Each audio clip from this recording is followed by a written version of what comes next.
you make a point which I want to elaborate on. We've talked so much about hallucination here, and always because of my particular bent, which I have unconsciously transferred to you, we're talking about visual hallucinations. But all psychedelic explorers should be aware of the concept of what is called a cognitive hallucination. This is a much more insidious phenomenon. This is quite simply an out-and-out delusion. The commonest form of cognitive hallucination goes like this. You take mushrooms. An hour and 20 minutes into it, it's getting mighty, mighty strange. And this is especially a problem with first-timers. And you realize, with the force of revelation, that you didn't take psilocybin. You took a poisonous mushroom, and now you are going to die. This is an out-and-out cognitive hallucination, which is as real as a belief. But it's not a disturbance in the visual field. It's a disturbance in the cognitive machinery. A story: a friend of mine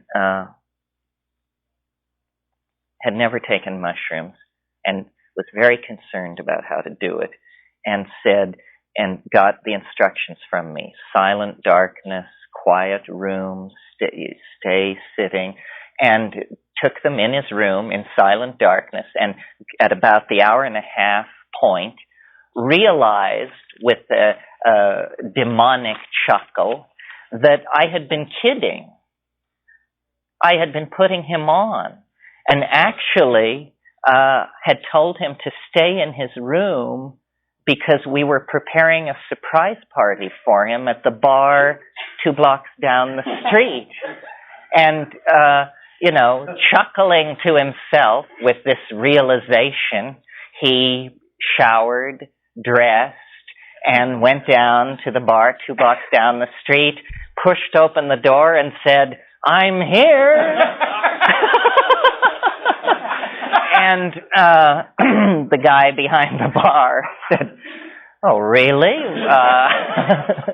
Well, the trip got wilder from there, because in the wake of disconfirmation of one of these cognitive hallucinations, people tend to become confused, paranoid, and upset. So you have to continuously track your mental processes, and it's really good to stick with whatever rules that you've laid down for yourself. I actually apply this technique in my own life. If I get to the place where I cannot understand what is happening, I try to think back to the last moment when I did understand what was happening, and then do what I said I was going to do then, having given up on understanding it in the moment. The practical fallout from this in terms of psychedelic research is what we call the chain to a tree technique, which is where you just chain yourself to a tree, and providing you don't hang yourself with the chain, this cuts down the possibility of doing something peculiar. Psychedelics this doesn't tend to be a problem. Yeah. Can't you eliminate a lot of that cognitive uncertainty by having somebody with you when you do this? Yeah, you can. The ideal situation, and always I'm only speaking from my own experience, and I may have an odd take on it because God knows I'm odd, but to my mind, the ideal situation is to have the sitter 2 rooms away, and you have a doorbell or the equivalent. Because if the sitter is with you, you start to analyze the sitter. And as someone once said to me in India, face is index of mind. And the sitter can just become an existential galaxy of possibilities, because you can read their history, their intent, their most secret thoughts, your belief in what is their most secret thoughts. People are concrescences of ambiguity that you don't want to get too tangled up with in that state unless you really are ready for the trip to take that particular direction. I don't know if it was in this workshop or the other night that I mentioned, I recall a trip I took with this English guy, and it took me 2 weeks to get his voice out of my head. It just became like this accompaniment to consciousness, this stream of sort of understated English upper class gibberish on all subjects, and I finally, it retracted. That's called becoming a victim of the transference. All psychotherapists are aware of this. The transference is when you get dragged into the other person's system of values or delusion. There's even a name for this in clinical psychology. It's called allophrenia. Allophrenia is schizophrenic behavior on the part of normal people in the presence of schizophrenics. And this is a real problem. Your friend is put in the place. You go to see your friend to cheer them up. And your friend is not violently insane, but saying strange things, behaving in strange ways. And you, in an effort to relate to them, begin saying strange things and behaving in strange ways. And before you know it, the resident has to break in and escort you to the elevator because you're causing a problem in the ward.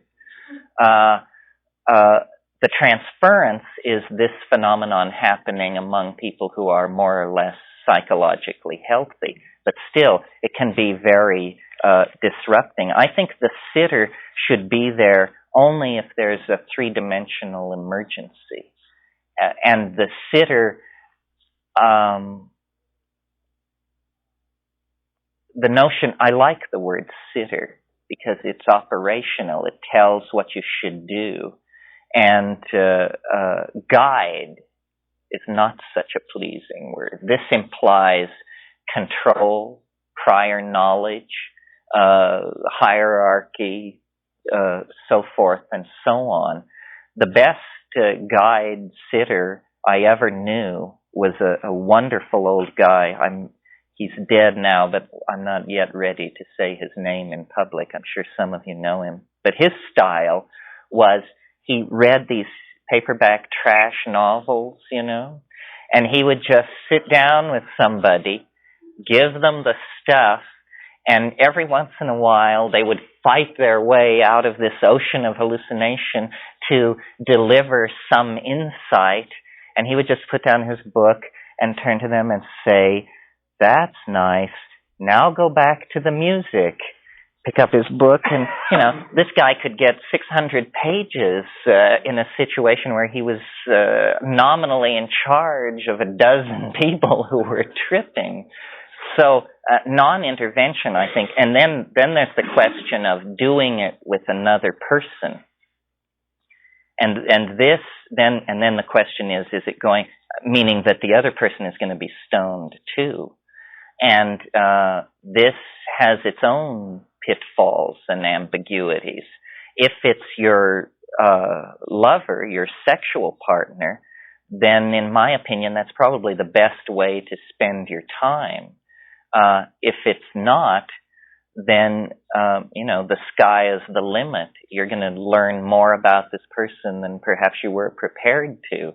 Sometimes it's easy. It's no problem. Everybody stays who they appeared to be before you took off. But sometimes, the masks just start being hurled across the room in all directions, and you don't know where it's going to leave you. My approach, I guess, is one of two extremes. I guess I sort of belong to the sensory deprivation school, that lie down, shut up, silent darkness, music very judiciously, if at all, and I always do it at night, which some people find that strange, but night is quiet. The energy dies down. There's calm and still between midnight and 4 a.m. The other end of the spectrum is someone like Salvador Roquette, who, gives you 3 drugs, plays heavy metal rock and roll, then you get to see the Auschwitz films. And no, I'm not kidding. I mean, it is an effort to, so far as I can tell, drive you absolutely starkers, and I would not submit myself to that. This same polarity exists in therapeutic theories. Some schools of therapy want you to lose it, want you to weep, lament, rend your clothing, throw yourself on the floor, kick your feet in the air, and this is called getting out your stuff or working through your stuff. What I find about this kind of thing is it resonates too long. It doesn't feel like you've gotten clear of it. It feels like you have simply objectified it. But, life is an uncompleted puzzle. I could certainly change my mind. I have never felt that the primary use of these things was to cure what is called in modern parlance neurosis, what I call unhappiness. It isn't for that. It is, and again, this may be the influence of Jung in my background. Jung felt that there was no such thing as normality, that life, the task of life was what he called individuation. And he felt it really doesn't even begin until you approach middle life. I mean, you must leave the 20s behind you because they are so socially and hormonally turbulent that you're just basically trying to make sense of it on a day-to-day basis. But then you settle in and this unfolding takes place. And I really assume that we are all beyond neurosis. Not that we are not neurotic, but that we all have our own strategies and our own take on our own quirks and peculiarities. The psychedelic thing as tool is more to go beyond the legacy of the normal into the transpersonal or the suprapersonal and really view life as an open-ended domain to be explored. So I find myself talking to psychologists a lot because this is where this has been seized upon because it does perturb the dynamics of the psyche. But for instance, I don't think you should give people hospitalized for psychotic behavior psychedelics. They're having enough trouble. They are being overwhelmed by the contents of the unconscious 24 hours a day and have no tool to make sense of it. The rest of us can make sense of overwhelmment by the unconscious if it doesn't go on too long. I mean, I don't think there's any one of us who would wish to take mushrooms, arrive at the heights, and just stay there. Because after 48, 72 hours, some situation would arise which would cast us into an extreme state of disequilibrium. It's more like diving. A friend of mine said many, many years ago, the yogin and sub-in, shaman, psychedelic voyager, the yogin and the schizophrenic dive in the same ocean. It's just that the yogin remembers to take his tanks along. And that's what it is, I mean, there is this possibility of inundation and overwhelmment. And then the other thing I want to say, and then I'll stop for today, is just a bit about this issue about synthetics. Are all psychedelics the same? Are synthetics in any way inferior or superior to naturally occurring hallucinogens? And if so, why or why not? This controversy began for me as like an aesthetic issue. I just felt better about taking plants sanctioned by thousands of years of use And but I didn't particularly feel that it was a strong distinction. But the more time I've spent with it, and the more time I've spent with Rupert Sheldrake's theory of morphogenetic fields, the more I come to see that I really think there is a very large distinction between synthetic and naturally occurring drugs. Now, it's not a distinction that you're going to get a chemist to agree to or a materialist. It is, as far as they're concerned, DMT from a plant and DMT synthesized in the laboratory are exactly the same thing. And as far as they're concerned, a synthetic hallucinogen such as, I don't know, ketamine, let's give it the benefit of the doubt for a moment, ketamine, and a natural hallucinogen such as psilocybin, the differences do not reside in the fact that one is organic and one is synthetic. But I think that these plants take people as much as people take the plants. So that when you have a mushroom trip, you not only are having a mushroom trip, you are contributing to the future mushroom trips of everybody in the future who will take this thing. In other words, you make a small offering on the altar, and that henceforth becomes part of the setting of the thing. So that when you take one, it's like the notion of the Tao of the ancestors. When you take one of these ancient hallucinogens, you are locking into the morphogenetic fields of all the people who ever took it.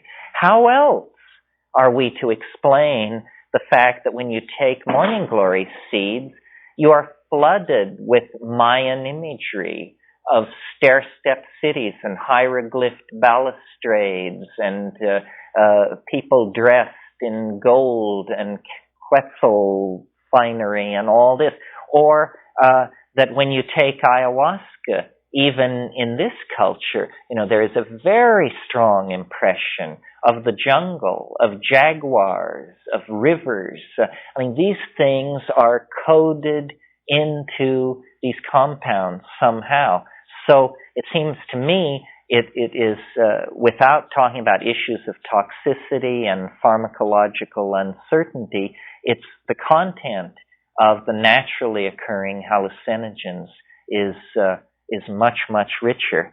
And then one last point that I want to make to sum up this geographical survey of what is available is to say, again, another research frontier is China. There is very little evidence of any use of hallucinogens in China, and yet there are clues. There are clues that mushrooms were understood, that other plants may have been used, the knowledge of which has been lost. And the Cultural Revolution did a pretty thorough job on wiping out this kind of traditional Taoist shamanic data. But a very simple way of focusing the problem is to say there has never been reported from China a psilocybin-containing mushroom. And yet I'll bet if a reasonably informed investigator were to go to southern China and spend no more than 2 or 3 months off the beaten path talking to country people, I'll bet you could come up with 6 psychoactive mushrooms with a history of folk usage. It's simply the question has not been asked. Well, we are going to not have a clear understanding of the historical development of Chinese thought and institutions unless we know what their relationship to the invisible world precisely was. And I think the indigenous tradition of shamanism, which became then Taoism, which became the real substratum of Chinese religion, while it weathered various late grafted variants and foreign imports like Buddhism, but that native stratum of Taoistic shamanism hints very, very strongly that there were psychedelic usage of these plants in ancient China.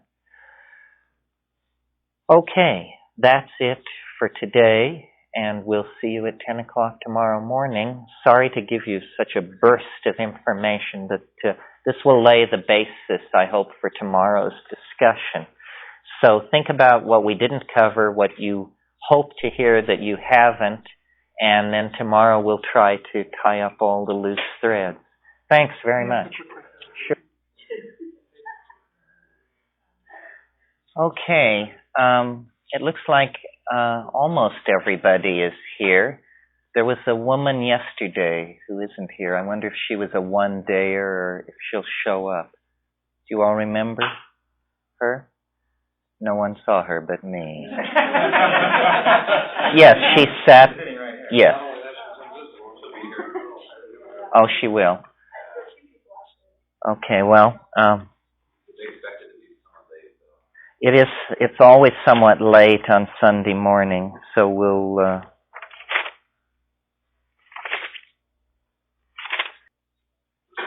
your interest in the specifics of time, place, and manner, which should certainly be covered because it's operational information.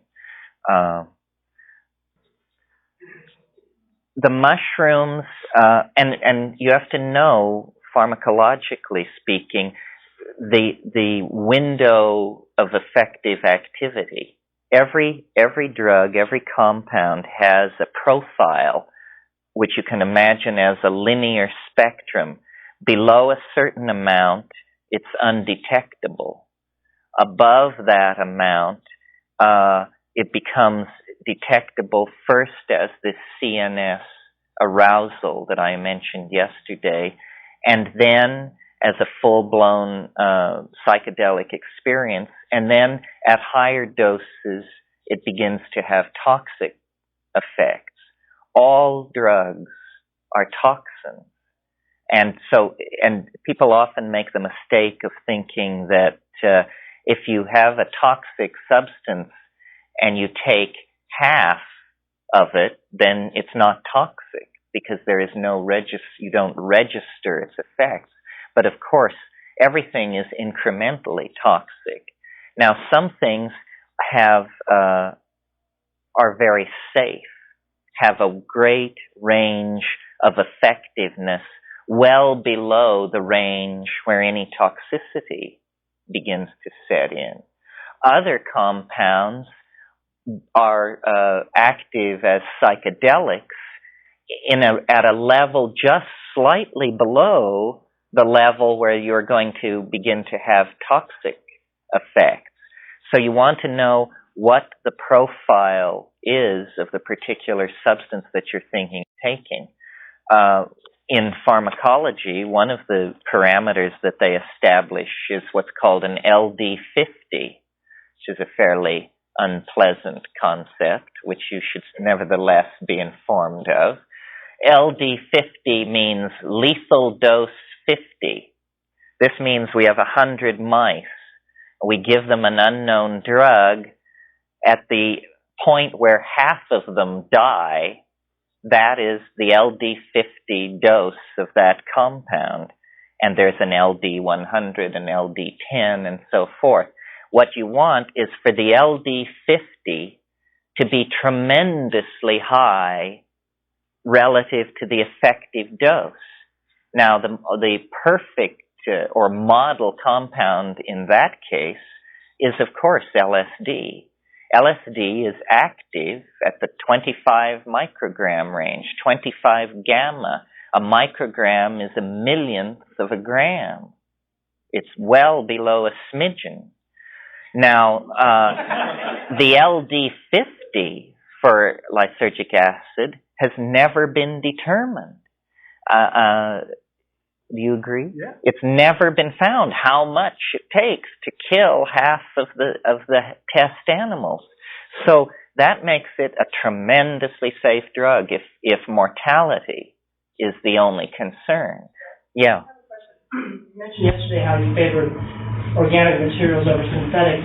What about, taking organic materials but then refining, narrowing them down, getting rid of all the other ingredients in the plant?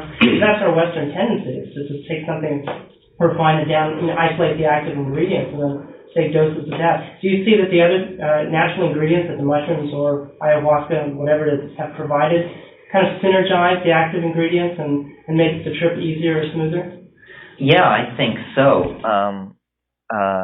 Rarely in a plant where you have a psychoactive compound will it occur all by itself. For instance, in the peyote cactus, there is mescaline, there's N-methylmescaline, there's anhalamine, anhaloine, there's a whole family, about a dozen of these things. Similarly, in the coca bush, cocaine, and several other canes, and several other active compounds. So when you take a plant, you're getting a broad spectrum of these active molecules that have a familial relationship to each other. And no chemist has ever exactly explained to me what's happening, but I think all chemists and pharmacologists are aware of the fact that natural compounds, even extracted and purified, or let's just say even extracted, are smoother than their synthetic counterpart. I recently had occasion to relearn this because there's been some amount of experimentation with 5-methoxy-DMT, which is not like DMT, but it is short-acting and creates a profound oceanic emotion. But it also, in the pure substance, there's a tremendous heart rush in the first 30 seconds. I mean, you just feel like you're in an up elevator that knows no limit. And just about the time that you figure you're going to go into some kind of emergency situation, it tends to back off. So then recently there has been this material in the underground called toad foam, which is actually 5-methoxy-DMT extracted from the glands of a large southwestern toad. Well, when you smoke that, it too is 5-MeO-DMT, but there is no heart rush, and it also doesn't last as long. It's much more benign and easygoing. Even in cases where there isn't a detectably variant spectrum of compounds present, for instance, in the psilocybin in Stropharia cubensis, really there are only two active principles, psilocybin and psilocin, and psilocin is the dephosphorylated ester of psilocybin, so they are basically the same compound. Nevertheless, if you talk to somebody who has only taken Sandoz psilocybin, it's much less animated and interesting than organic psilocybin. Now, the counterexample to this is when Hoffman synthesized psilocybin for the first time, he gave some of it to Wasson, and Wasson took it back to Huautla in the Sierra Mazateca of Oaxaca and gave it to Maria Sabina. And Maria Sabina said, "The spirit of the mushroom is in the little pill." And this story has been repeated over and over again. Well, my assumption simply is, Maria Sabina was a wily old lady. I mean, it's not writ anywhere that shamans have to always tell you the truth. And I very seriously doubt that the experience, I've never had the opportunity to take chemically pure psilocybin. The difference between the morning glories and LSD is one of animation and color. The morning glories, you see, I'm talking now about Ipomoea and turbina, the Mexican species. When you take them, there is a flood of Aztec, Toltec, Mayan imagery. It's it's uncanny. You can't believe it while it's happening, that you would see this much glyphs and carved obsidian and quetzal feathers and all of this stuff. Is it the morphogenetic field? Is it the broader vegetable spectrum of the alkaloid rather than the synthetic? Who knows? These things remain to be looked at. In terms of the theory of morphogenetic resonance, it seems to me, some of you probably follow Rupert's ideas and Rupert himself. The problem is that the morphogenetic field is very difficult for instruments to detect. And in fact, I think so far the only instrument that can detect it is the human mind. And this probably means, that it's perturbing a field that is very, very far removed from the fields associated with the 4 or 5 ordinary forces of nature. But for instance, when you go to Tikal, or in Guatemala, or Borobudur in central Java, or Konarak on the Puri coast of India, and you take these psychedelics, the past is present.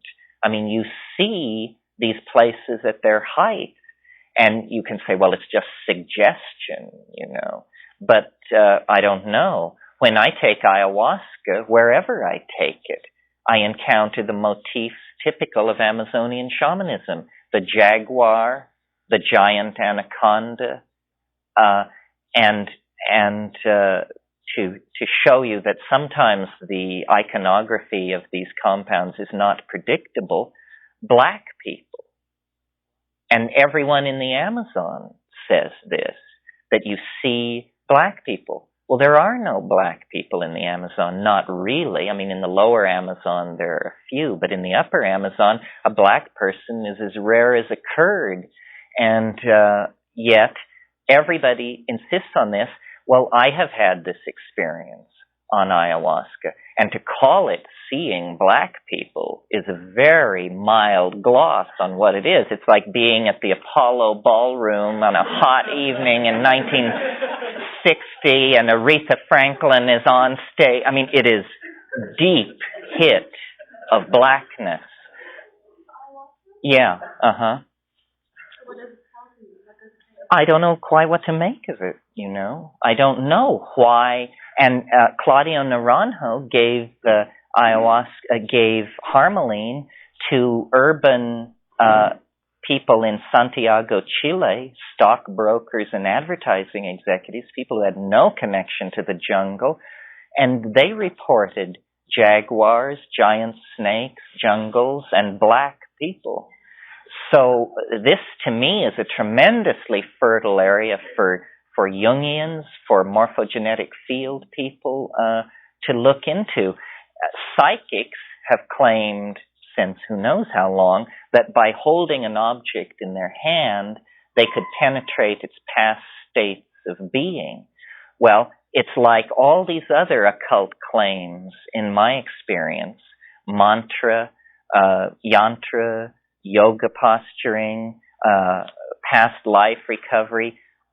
For me, none of these things are possible unless I'm stoned. Then they all become possible. It's just like you just throw the switch. Suddenly mantras work. I can chant mantras till hell freezes over in an unstoned state.